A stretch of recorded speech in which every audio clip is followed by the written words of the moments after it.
I believe I can fly. Hello guys, please do subscribe on Edgar Stabiolo's YouTube channel. The Lord be with you. A proclamation of the Holy Gospel according to St. Luke.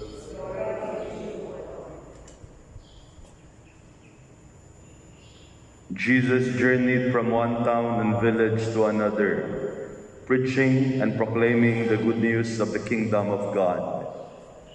Accompanying him were the 12, and some women who had been cured of evil spirits and infirmities.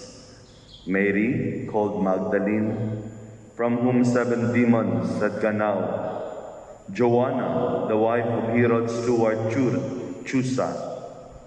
Susanna, and many others who provided for them out of their resources.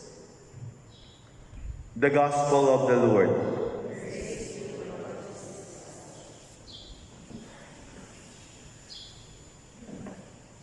Today we celebrate the memorial of Saint Robert Bellarmine.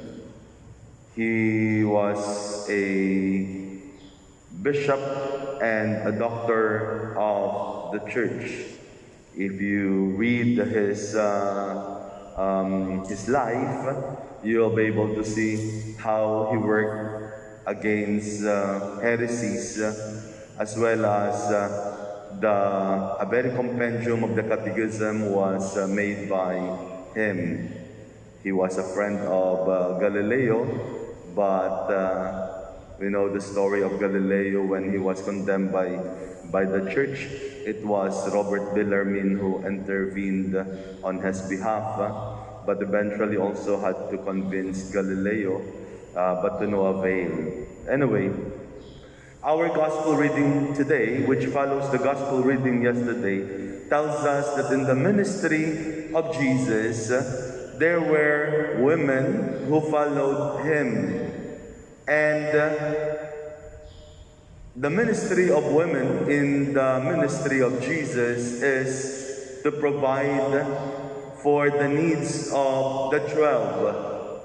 And we have the names here of Mary of Magdala. The mention of the name of Mary of Magdalene, Mary Magdalene, follows after the story yesterday in the gospel, where a woman anointed the feet of Jesus and they connected to be one person. And then we have Joanna, Susanna, and many others who provided from their resources. Women of means who at one point encountered the Lord, and they knew that the ministry of the Lord is something of great importance, that they also gave their lives. They followed him, helped them, provided for them. So, mula pa noon, may mga babae na tumutulong sa ministry of Jesus and to the apostles. I would like you to look into our first reading from the letter of Paul to Timothy, because from the first reading we have the most often repeated Bible verse na mali. Sinasabi palagi nila, money is the root of all evil. Hindi naman yan ang sinasabi ni St. Paul eh. Yung sinasabi ni St. Paul in the first reading, the love of money is the root of all evils. So, hindi money, hindi yung pera, yung evil, kundi yung pag nagmamahal, pag minamahal mo, yung parang nagiging sentro ng buhay mo. For the love of money is the root of all evils, not money per se. And some people, in their desire for it, have strayed from the faith and have pierced themselves with many pains. And then he says, before this, he says, Those who want to be rich are falling into temptation and into a trap and into many foolish and harmful desires, which plunge them into ruin and destruction. In the world, as human beings, we know the necessity of money. Money is a reality. We cannot get away with it. But I think, how do we deal with it? As Paul tells us in the first reading. Because money, if used well, can do a lot of good. So much good, if it is used well. But money, when it becomes a personal, it's like it becomes a personal possession, and as much as possible, you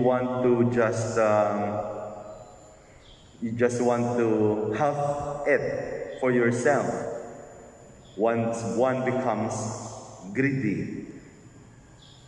Minsan may mga tao nagsasabi, pag manalo ako sa ganito, sa loto, magbibigay ako, no? Pag madami na akong pera, tutulong ako sa mga mahihirap. I do not believe that.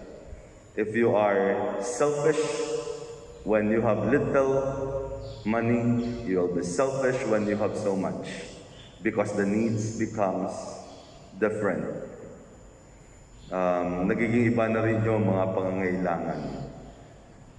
Hindi mo kailangang hintayin na magkaroon ka ng marami para makapagbigay.